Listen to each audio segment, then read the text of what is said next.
Here's a recipe that they actually used to use on the trail drives at night in camp to feed the hungry cowboys, but it's a jerky and pinto beans.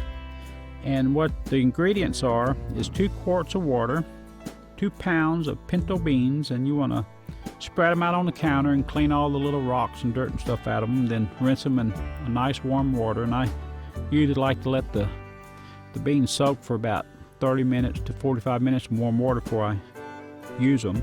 A 1/4 cup of diced onions, 1 can of tomatoes with the little green chilies in them, 2 cloves of garlic diced, finely diced, 1/2 pound of diced jerky, a 1/2 teaspoon of salt, and a 1/2 teaspoon of black pepper. Go ahead and soak your jerky in warm water for about 10 minutes and then drain off the water because you want it to rehydrate and plump up a little bit. Like I said before, you soak the pinto beans in warm water for 30 minutes to an hour. Hour would be the longest before cooking, then drain off the water.